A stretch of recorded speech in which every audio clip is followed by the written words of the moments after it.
was born in Poland, and was in Poland to the time they took me out of there. Life was, we didn't have much money, but it was a happy life with a happy family. I went to school, it was a Polish school, matter of fact, it's Catholics mostly. And they didn't want to know about you, they didn't want to know you. There was a time during the occupation, we didn't have enough food in there, so I used to put on a scarf on my head and tie it up, and went to the streets and apartments where I used to live. And if a Pole recognized me as a Jew, he used to say, Jude. So I had to be careful that nobody recognized me but the people I went to. Because when I took some merchandise like shoes or pants or a jacket, they paid with food. And so the Poles was very bad to us, to all the Jewish people. I was born in 1925, March 26, 1925, in Sosnowiec, which is in Upper Silesia. And I was the eldest of 3 children. Most of my schooling before the war was done in Lodz. I went to what was called, first I went to a parochial school, and then I went to a Jewish high school. So I had the benefits of being exposed to Catholicism and to Judaism. My full name is Edward Muñoz Caswan. I was born in Vienna, Austria. I used to go to a Jewish school and they closed it, and I couldn't go to school. A synagogue which was the life for us, They closed it. We couldn't go to synagogue, But I remember my dad did something, though, that was, at the time I thought it was really tough, but my dad, I have to really admire him now, because I understand where he's coming from. I told you he was a Torah reader, so he got 2 of the Sefer Torahs from the synagogue and brought them home. And every Saturday, the guys would come to daven in our apartment. Now, I don't know if you got the ramification of this. They had to walk upstairs, all these people, and then they davened, and then they would have to get out, okay? Now, the Nazis shut down the synagogue for a reason. What was that? So you couldn't pray. But my dad, I think his attitude was, if I can't be free to pray, I don't even want to live. So he did this on himself, and now I think about it, I really have to admire him for his guts, and all the rest of them showed up. I mean, it's incredible. You think about the danger of that was just incredible. Because, they did used to hunt people down. I wasn't even aware that I lived in a Jewish district, but I did. I lived in what they call the Zweite Bezirk, the 2nd district. And there were lots of Jews there, so when the Nazis came, or just before, and when they came, all the Magen Davids were painted on these door windows, and I said to my mom, I said, all these people are Jews? It surprised me. I mean, I wouldn't know. And, yeah, just like those pictures, you see them standing in the doorway, the stormtroopers. That's exact. They must have took the picture from there. Just like that. It was scary for Jews, really. And, what got me was people that were your friends, had been your friends, all of a sudden, turned into, they don't even know you. Don't even know you.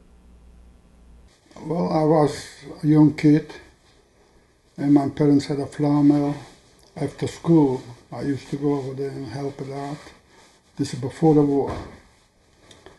In 1939 September, when the Germans walked in to Poland. We was living in a town by the name Hrubishev. And it wasn't so bad when they moved in. And about 2-3 weeks after this was like the Wehrmacht, you know, the army. They replaced it with Gestapo, with SS. And then started getting bad. They started making a ghetto for the Jews. And we still didn't believe it, anything was going to happen, you know. Like my parents said, what is he going to do? He's not going to kill you. Nobody believed what's going to happen. So little at a time, he started taking out people, or they tell him to take him to work. The trains. The trains? Yeah, to the people, and they don't come back. As soon as the war broke out, my uncles came and took me and my sister and sent us off to Sosnowiec. And when we got to Sosnowiec, to the grandparents, we moved to Busko. And it wasn't until a couple of weeks later that the Germans showed up there. And initially, there was nothing special until we got back to Sosnowiec. And then a few months after the beginning of the war, they established a ghetto. First ghetto that we were moved to. And that was, I'm just guessing, about the end of 39, beginning of 40. Well, the ghetto was shortly after. I can't remember dates. I have a terrible time with dates. But it was not long until they sent us to this job and to that job and whatever they needed for us to do. And that's what we had to do. And got to the point we went to a closed camp, Kosherovanya, I don't know how to say it. It was a group of people, they went there and they put us to work. We was working to make the shuttles for the horses. And we sewed with 2 needles, the shuttles together. Obviously, I had to came to the realization that being a Jew made me a second-class citizen. You know what I mean? That I realized. You know, when you get a passport and they stamp a J on there, or Yud or something, you know. I mean, although I didn't understand the ramifications at the time, but I understand, you know, what they were doing. They were segregated us apart from everybody else, you know. So it made it easy to grab them. The Jews have been scapegoats for ever since beginning of Christianity. When they took all the Jews out, they took all of their goods. You know what the goods From the houses. From the houses. She took out and was a warehouse for the look through, you know, everything. So I was working in this fort, and over there used to live a friend of ours. But every Friday night he used to come eat fish, gefilte fish, an officer from the army. And we know this lady very well, and I had to go through her. And I said to Manya, you start bringing home some good things, and I'm going to take it to her. And she's going to buy us, sell it, and we go buy guns. And maybe we go away to the partisans. So she started bringing like mink coat and silverware for everything, and I gave it to this lady, keep every day, you know, I get some, because nobody watched you with guns and something, you know. So I took it to her, I don't know how many tanks over there, probably in the thousands of dollars. There was in this town, was living to 12,000, 8,000 Jewish families. And after she got enough, she told the Gestapo, I don't know, the chief of the Gestapo from over there, I brother this and this and this and this and this. You're not supposed to do that. You're not supposed to take anything out. So she told them Gestapo. The Gestapo went down to the commandant, a Jewish commandant, but he takes care of. So when the Gestapo told them commandant, when we come back to let him know that I'm back, you know what he was waiting for me, to take him down and shoot me. You know, it's hard for me to explain to you that you walk down the street and you see someone get shot in the street. I don't know how to explain that. But it was okay, because that person was a Jew, and that didn't count. That was, you know, they took more care of the dogs than they took care of Jews, you know that. They would, if you mistreated a dog, they would, you know, you get in trouble for it. But if you mistreated a Jew, that's okay.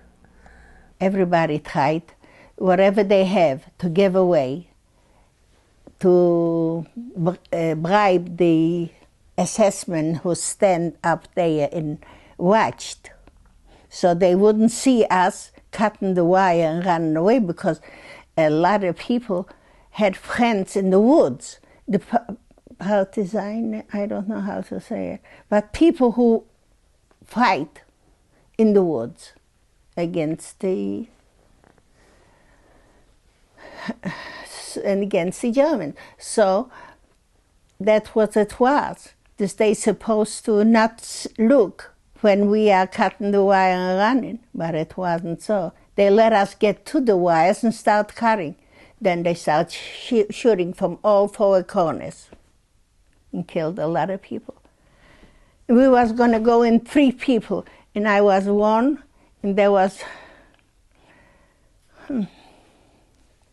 my girlfriend's fiancé, and me, and him. He was cut off an arm. She was cut to pieces. She was laying and begging to kill her so she wouldn't suffer so much. They wouldn't kill her. They let her suffer until she died. Kinder transport the idea was to take Jewish children out of Germany, Czechoslovakia, and Austria, and send them to England. England had agreed to take 10,000 children. They were going to be paid, the English were going to be paid, I can't remember, 50 pounds per child or 250 pounds per child. I must have been, I didn't know this by the way at the time, but I must have been one of the first kids to leave Austria. The night came that I was leaving, and my mother had packed up a rucksack full of food for the journey across Germany, Austria, Germany, and Holland. And but I'm going to tell you the tough part, okay? It was at the station, and I'm saying goodbye to everybody. Because I want you to understand that I didn't realize this was for good. I didn't realize that I would never, ever see them again. We stand at the station, and my mother's crying and hugging, you know, and so on. And my father's standing there, my little brother, you know, and we were all in a little group, you know.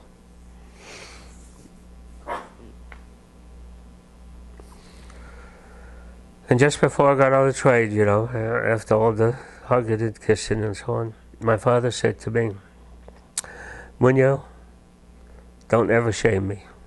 Don't shame me."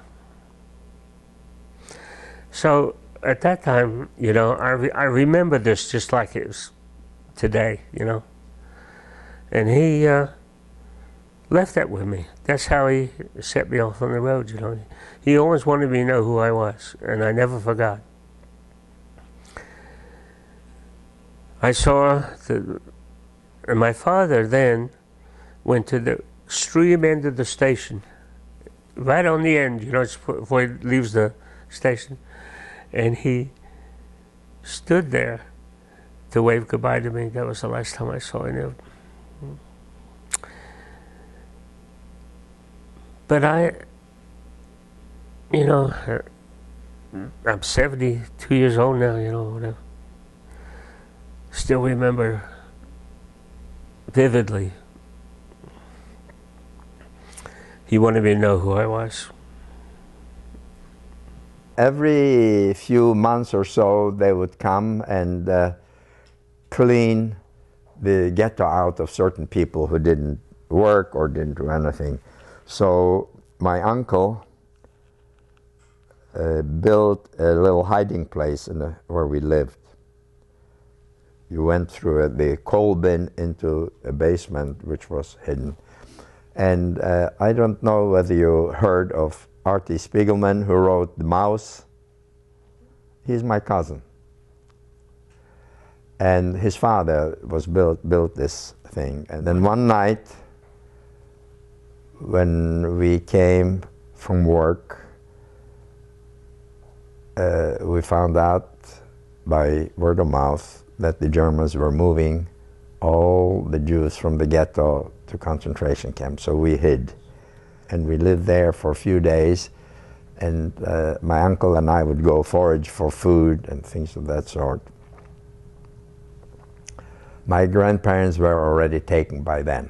They were already taken by the Germans. And the Germans had a Jew who was visiting these homes, pretending to be also an escapee or hiding things, and then he revealed our hiding place, so we were taken and moved to Birkenau.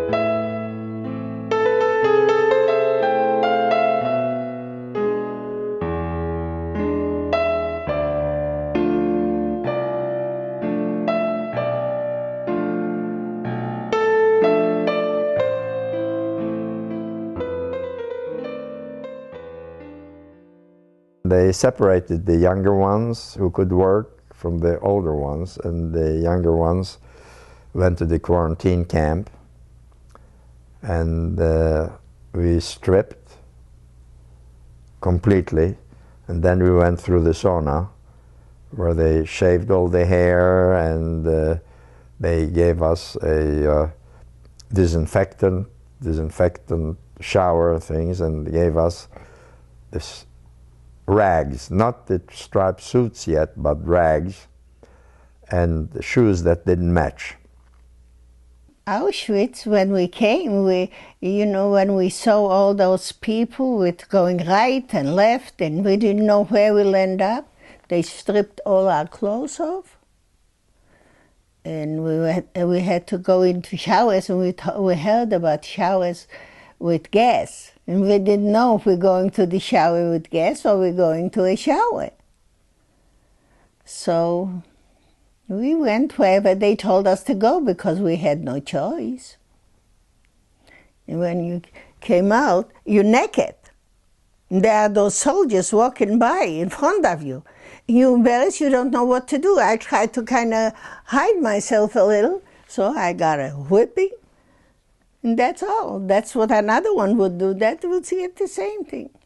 Somebody else would try to kind of shelter themselves or cover up a little. It didn't work. Well, finally, they took everything away. And the lines, they had lines who went to work, and they had lines who went to the crematoriums. 5 o'clock, whistling, out. Get you the little coffee and a slice of bread for 24 hours. A slice of bread. They gave you enough not to live and not to die. No food. Some in the morning for coffee they had I don't know how to say it in English. It's not a coffee, but it's sort of a black stuff they made, and that was our coffee. And then that's when we went to work with nothing else. No, that's not true. They gave us 7 grams of bread. It's a portion. Yeah, a little piece of bread. That was our breakfast, and this was how we went to work, and worked all day. Came home in the evening. There's supposed to be a soup, but it was water with... I don't, some words I just like to have, and I don't have them. They cut up, not even potatoes, but some brookhips. I don't know the name in English. Probably turnip. You're right, probably turnip. And that was the soup. The rations were limited. It was adequate to sustain life, but wasn't very varied, and it wasn't very plentiful. It was barely adequate. We stick together, you know, like one. If you have this much food, you cut it in 5 pieces, so everybody gets it. Everybody was friends because there was nothing else but just friendship between us. We came home so halfway dead from work, we just fell down on those boats and laid there until we had to have the sea lapel, and we had to get up. And cold, winter. Oh, very cold, very cold.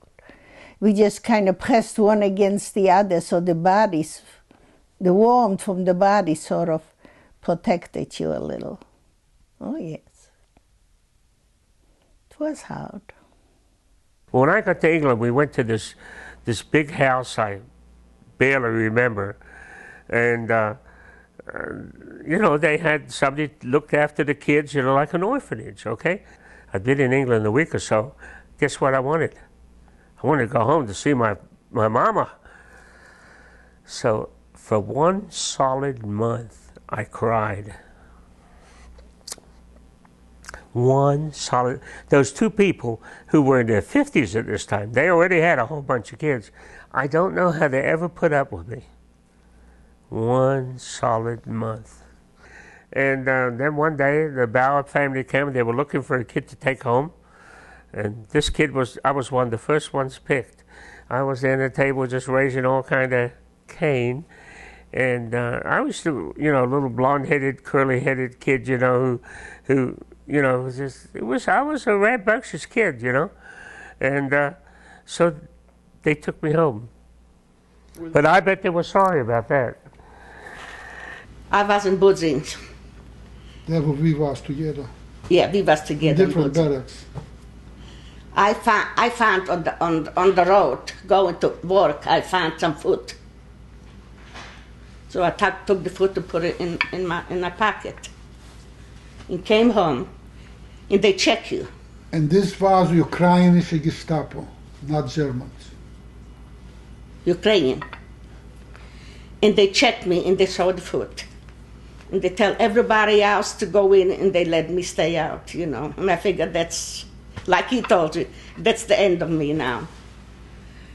And later on they came up and they said, now go put your name on and everything, and now you can go in back to the barracks.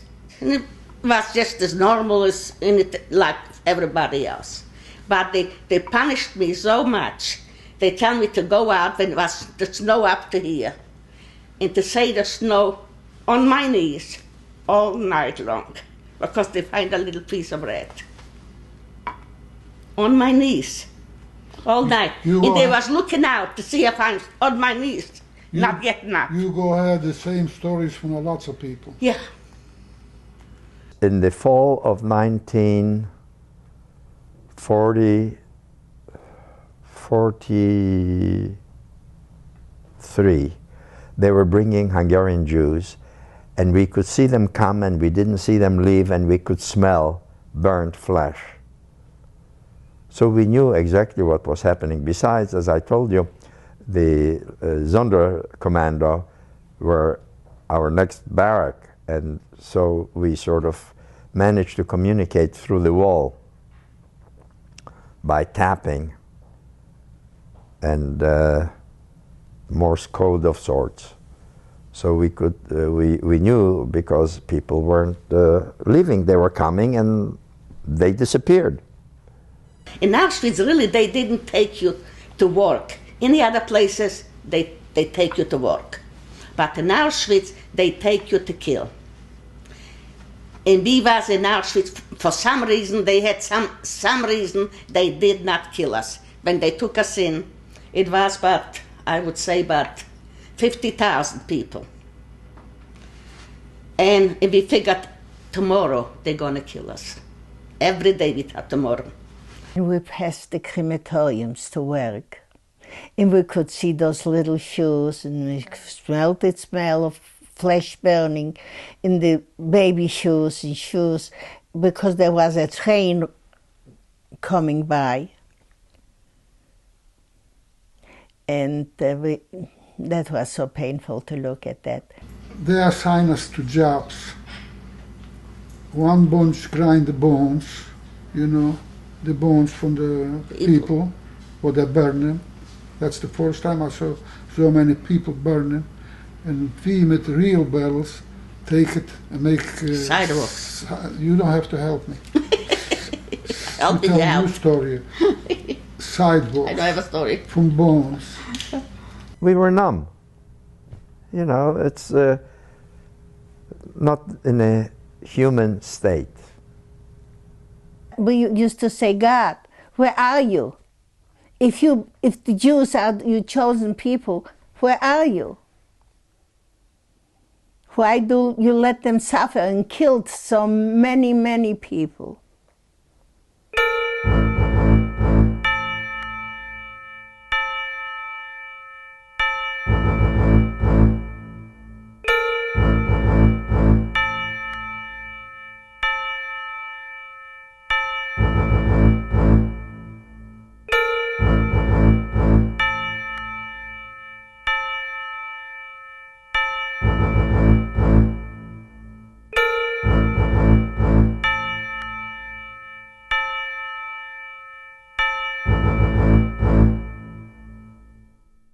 There was a time when we went from this camp to Auschwitz. There was a lengthy time. There was no transportation. We had to walk.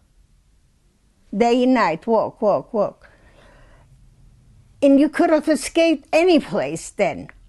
But you go to a Polish house and they'll just tell them, you're here. And they'll shoot out there. So there was no place to go. And we heard the planes rushing overhead, the Russian planes.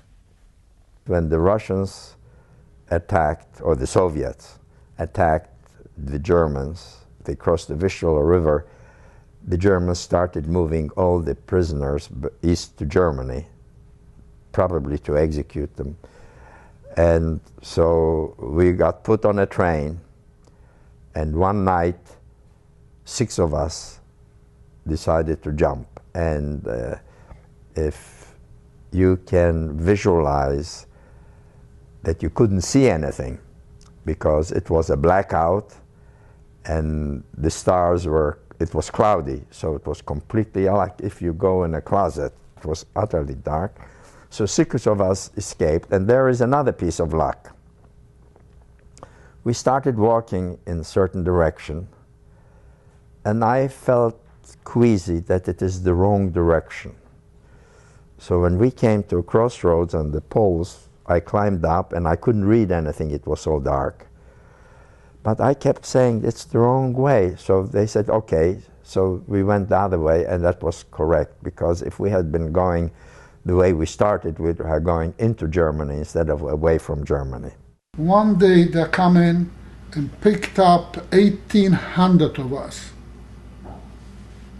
from the Dachau and take us on a march that say that we're going to Austria.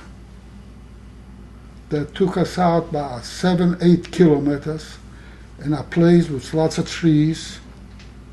And I never, this was the end of it. I thought that is the 18, and all 5 of us taken it, 4 besides me. And they tell us to lie down with our heads down and don't pick up your head, you get killed. we heard this shooting, and we was already a few miles from the Dachau, you know. They took us out actually to shoot us over there because they couldn't kill fast enough in the camp. One night we slept in snow because it was plenty of snow, and we dug a little kind of thing. And in the morning we found it was in the country, we found a house that was isolated far away. So we went there because we were wearing the striped suits. And the German couple there gave us their sons' suits, dresses. They weren't suits, they were just farm clothes, because their sons were on the Russian front. And they didn't have much truck for Hitler, so they gave us these.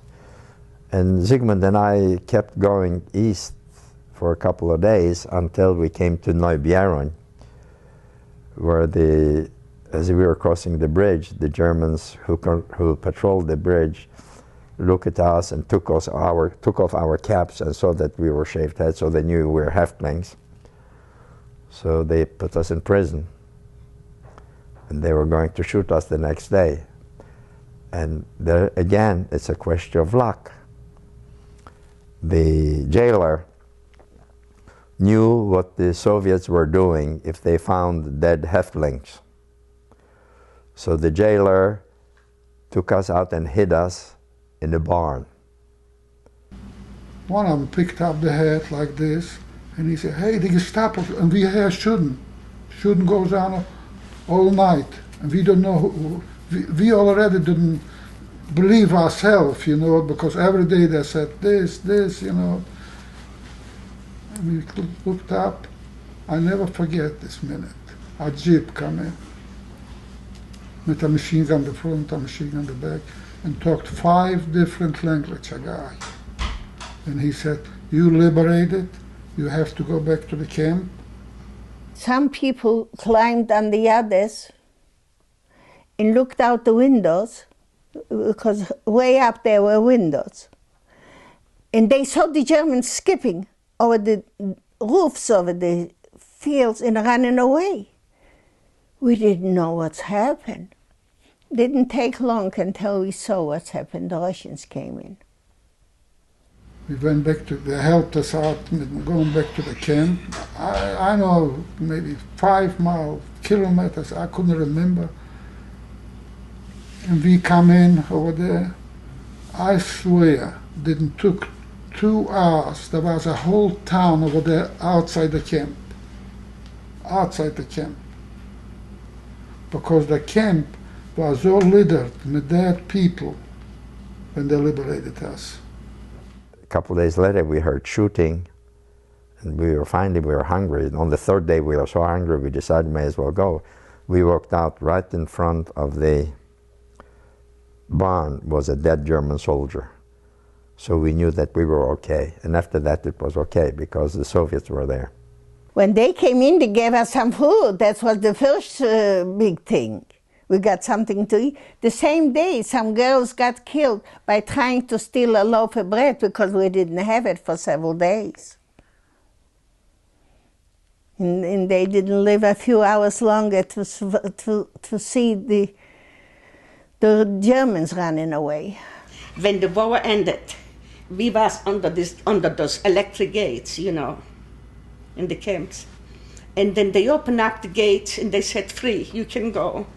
Do you know, we was even afraid then to... The Russians didn't do like the Americans. The Russians went in, the Americans, when they come in and liberated us, Yeah. you couldn't leave. Yeah. You couldn't go no place. You have to be registered.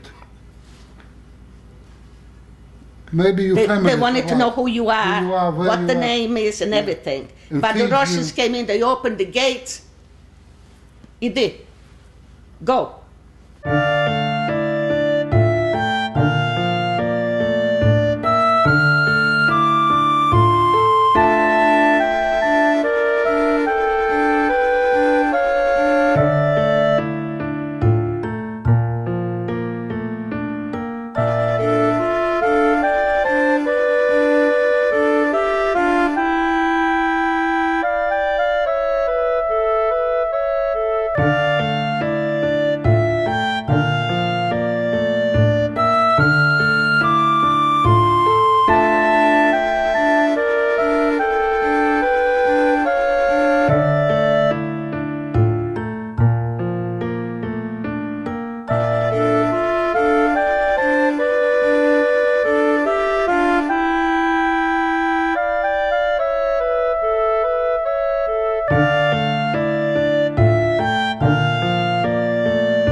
1945, when the war was over, I started asking about my parents. You know, for 15 years old, you know, not 15, you know, in that area. I remember it was terrible because I had nowhere to go and didn't know who to ask. So guess who I asked? Mrs. Bauer, right? What about my parents? Mrs. Bauer was a good woman. I want you to understand that. She gave me a lot of good moxie in her thinking. But she was also real tough. And what happened during the war was one of her sons got killed in the war. And that kind of hurt. You know, so anybody loses a kid, you know, that's a terrible thing. Anyway, what she said to me was, "Don't cry. I lost my son too." So I had to kind of choke it back, you know. I was brought up with a stiff upper lip attitude. I want you to know. I mean, you don't go through England all those years and don't have a stiff upper lip, you know. So I kind of bit it back and went on whatever I had to do. And it wasn't I tell you what my father did when he was in concentration camp. He wrote my uncle a letter. My uncle told me this, you know, and he wrote him a letter from Auschwitz and told him, he says, "Remember, I have a son in England." So thank God for Uncle Paul who brought me over. When I got back to Krakow, I just waited, and a few weeks later, I got papers to come to the U.S. We filled out papers in Germany, and we had to wait for our turn. And we waited until it was time to come. I applied when Ruth must have been about a year, because I kept saying, I don't want to bring up a child on that bloody ground. Displaced person is someone who doesn't have papers. You understand? I mean, you know, I did have a passport. Nobody ever told me anything about passports and stuff. But I had to have one to come here. Unknowing to me that the British had granted all us kids British citizenship. So really I was a Brit, see? But it didn't matter if you were a Brit to come over on their quota. You had to go back on the quota in the country you were born with. So I had to wait. I waited a couple of years, I think, before, you know, I came to the United States in, seems like December 1948.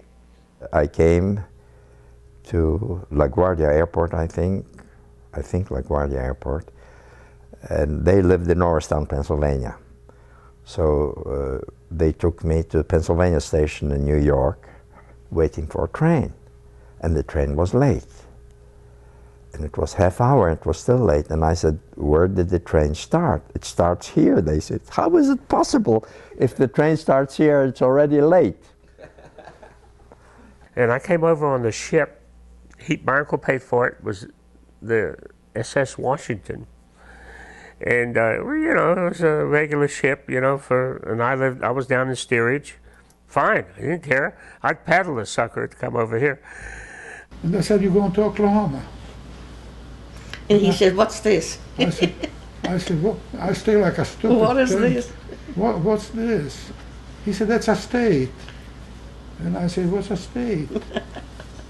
All see in the old countries, New York, California, all of those big towns. Big cities. Oklahoma? Oklahoma, we never. Texas, they know. The Texas Cowboys, they they know. know. Yes, yeah. But Oklahoma, Alabama, Kentucky, it so happened I line up in all of them states, if you wanted to know, doing business with all of them states. And they said, "You're going to Oklahoma." I said, "Well, I guess there's some place I'm going." Every city in the state sponsored so many people. And our sponsorship came to Oklahoma. And that's how we got to Oklahoma. We had to go where we were assigned to. The importance of testimony is is to deny the naysayers. And I don't know where these people came out from what, wood they came out of, or where they came out of, or to come up and say this is not so. I mean, all they got to do is go down there and look at the bones. They're still there. It is important to speak out, in my estimation, if it is likely that it'll produce results. But to speak out, so like speaking in the desert, it's a waste of time. And my wife will tell you that I don't like to waste time too much, except sometimes. In Germany was a very cultural country, educated people. And it's happened there, can happen any place, if they let it happen. I saw everything. Wouldn't you want the people to know if you would be in my place and you lived through the camps? Things like that. Wouldn't you want people Some people is so bitter, they don't make a face, they're sour. Be happy, you lived through everybody lost somebody. You're not going to find one Jew who was in Europe, but one survived and he didn't left the family or something. A brother, a sister, an uncle, an aunt. I think it's more luck than anything, just to survive. Somehow I did. It's a miracle that I'm sitting and telling you this story.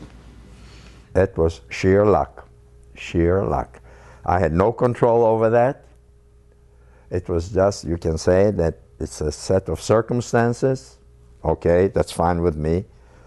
But I think that it was a set of lucky circumstances. I lived through and I'm the most happiest person in the world. It's incredible that I'm here. I mean, but somebody has to tell the story.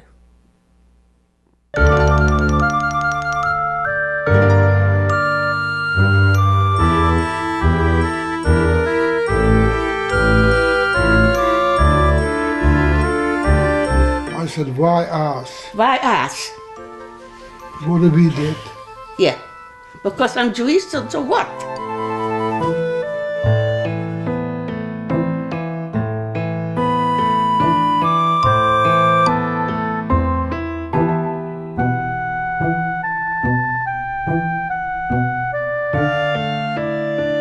We have certain things we can do and certain things we can't do, and certain things we must do.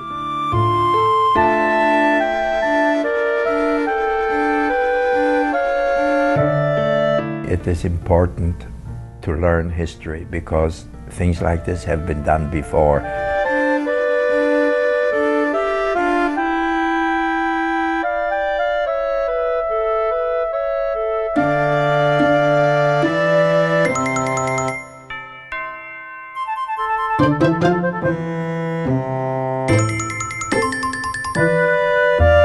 Please don't forget that and don't let it happen again.